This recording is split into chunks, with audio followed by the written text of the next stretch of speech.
Good evening, good morning, good afternoon, and welcome to the inaugural scene of Kyoto by Night. We start our scene in the year 1987, in the cold weather of winter. Fresh snow falling on the city of Kyoto, making it almost picturesque in appearance. Mountains looking resplendent and beautiful. However, in the moonlight, all is not well. The Umbrascape is alive in the northern mountains with the sounds of screams, sounds of steel crashing against steel, the sounds of large chittering creatures pitted against the sounds of die-hard individuals fighting to protect what is theirs. We come close to the pre-dawn hours as the 100-spider conflict rains out. For nearly a year, this battle has continued before it became noticeable to the entire supernatural community. For the next 20 years, this battle would rage on, and many moonlit battles would occur time and time again. In their pinnacle,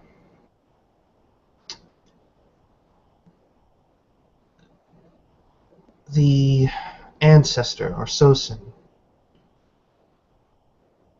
of Kyoto, the northern district,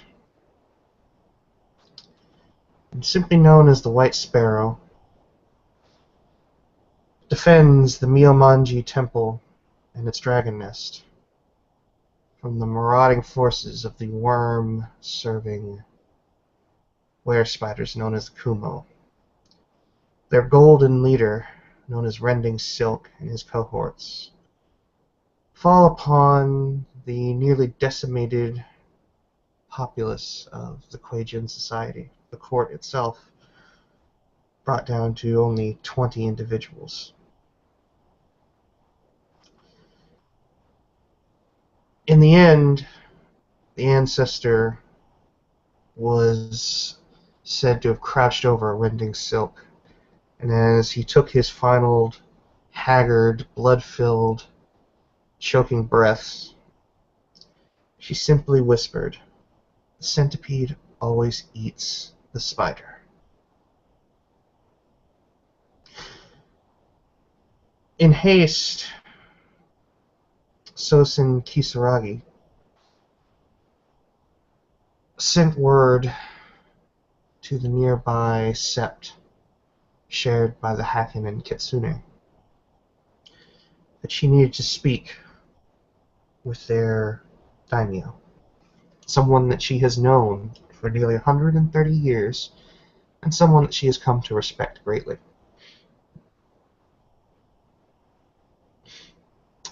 In the Umbrascape, Kisaragi makes her way to the Bon of the Sept and stands before it with her cohorts Akimoto and Kujisawa, the only two remaining members of her Wu that still reside in Kyoto. These seasoned vets stand flanking her, both clad as she is in traditional attire, though hers is somewhat ragged and battle-worn at this point. She simply stands and waits, dragging with her a mangled corpse of a Metis Kumo, held tightly with one hand and a long curled whip in the other, and she waits to be received. The Umbrascape around the cairn is serene. It's beautiful. No cars travel, yet spirits wander by on foot or pushing carts before them. The city still exists around it, but it's beautiful, as if it has achieved its ideal perfection here. And Kizaragi waits for 1 moment, 2 moments, one seemingly out of a small wind filled with cherry blossoms. Steps out Shikara Sakaki, also known as Storming Winds, daimyo, the sept of Ichiyo Modoribashi. Closely following behind him is the cairn warder and also the Rite Master, Katsutoshi Hongo and Kazami Hinatsune.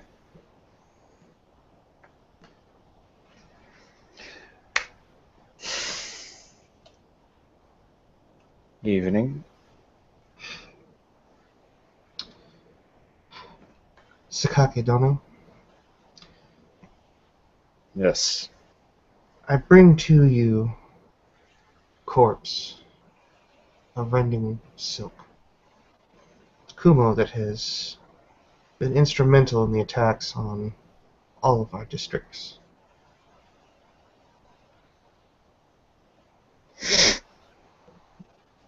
Shikara will look down on the corpse. I see. That must have been a great task. It did not come without great sacrifice, and it is the reason that I test the boundaries of our original agreement by coming here. Your word has reached us, Kisaragi Dono. You will send a message as we have previously agreed should we have a need to see each other. And we shall respect those old agreements, and if you wish to make new ones, we are all ears. To the point. My number have suffered great losses. There are many young members of my court who are now without mentors. Many of them will come under my direct tutelage, and I hope that they are not as crass as this previous generation, as you have, on occasion, expressed your displeasure with the way they comport themselves.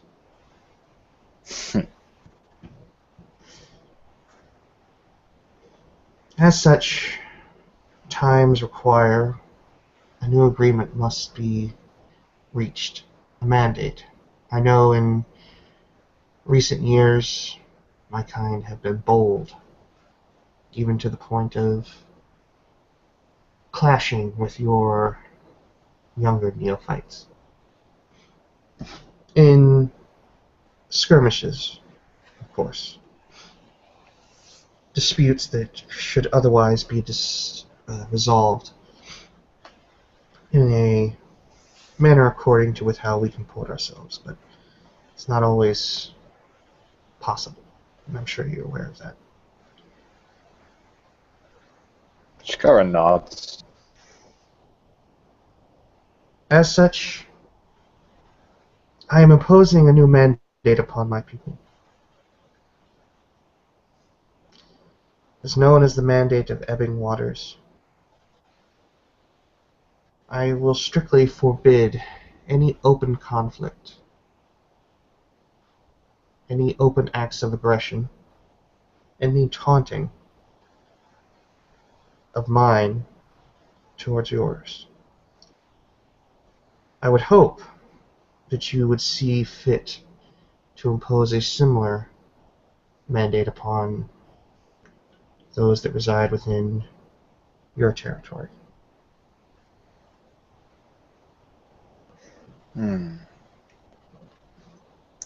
We have had fights or skirmishes, minor conflicts in the past, yes. and I'm afraid they will never truly vanish. I fear that something is coming, Kisaragi Dono.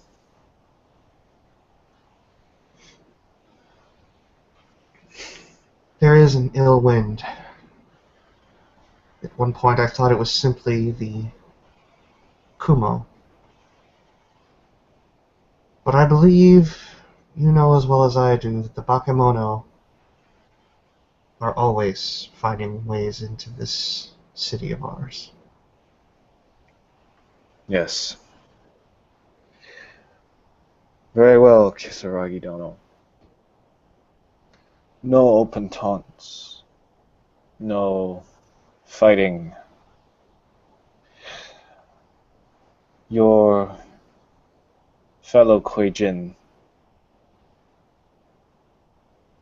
shall have a chance to rebuild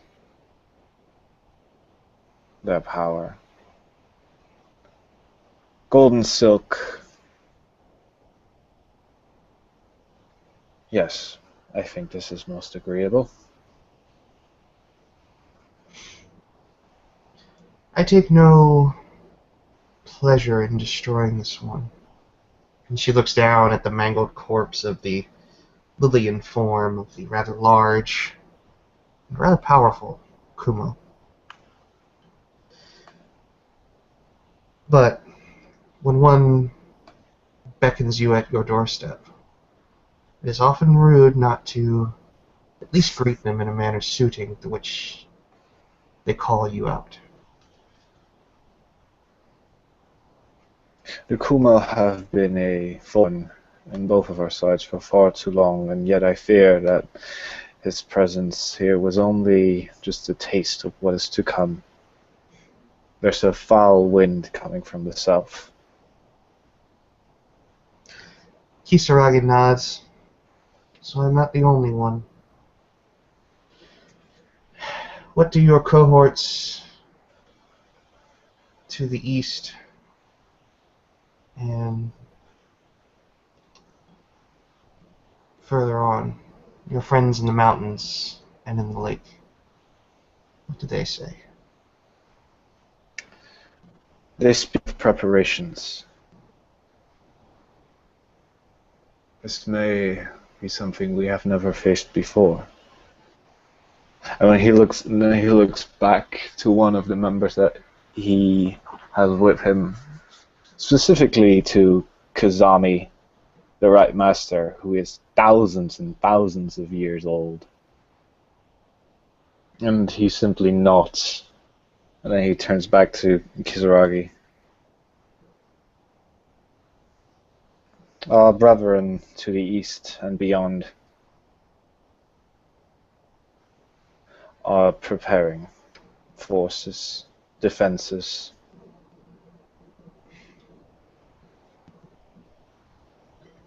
We are to be sure that we are to meet this change with everything we have.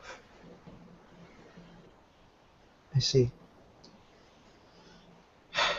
I will do what I can to ensure that the northern dragon nest does not fall into the hands of the Bakemono or perhaps even the Kumo, if they should grow bold enough to attempt another incursion.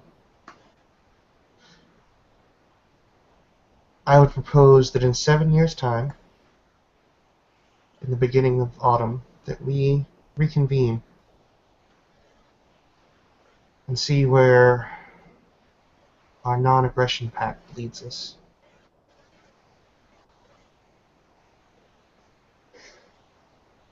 7 years. 7. Yes. When the cherry blossoms have grown and fallen again. And they fell off the trees for a 7th time.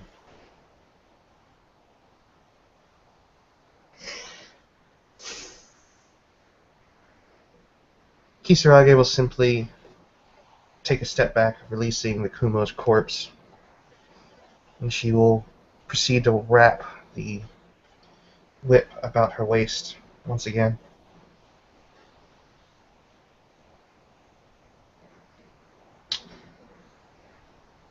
I hope that when we do convene again, it will be under better terms.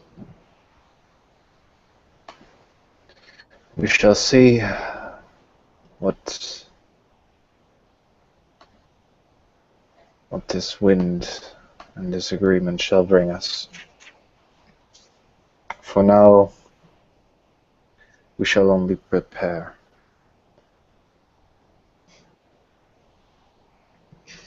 Kisaragi simply nods and then bows.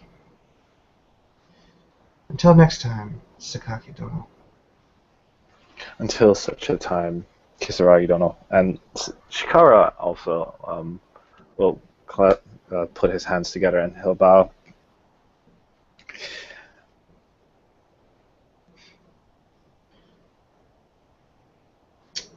Kujisawa and Akimoto behind her take the white haori that she historically has worn and slips it over her shoulders as she turns on a heel and begins to walk away, holding the chin ever high, the back ever rigid, walking with a very dignified manner, leaving behind the bloodied corpse that looks like it has been through the Yomi world and back at the hands of the Kuei-jin, who were fighting for nothing more than their continued survival and their home.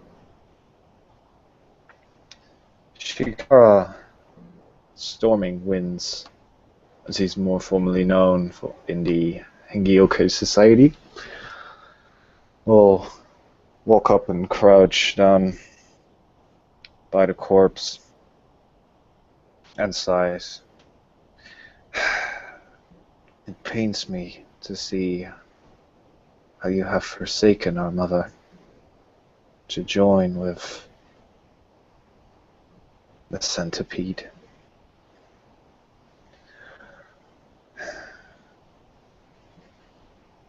I may hope that we give your spirit a proper burial, and that you may once again find what you lost. With that, he will simply grab the corpse, and they'll take it to a... Yes, they'll take it to a bridge.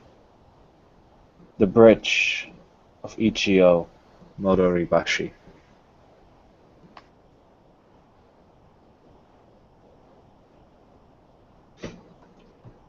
And thus ends our introduction to Kyoto by Night. The year is 2007. The month, September. Just before the turning of the autumn leaves. When our chronicle starts in earnest, it will be the year 2014, and it will be the time of the previously mentioned reconvening. We wonder, players, where will your stories fit into this chronicle?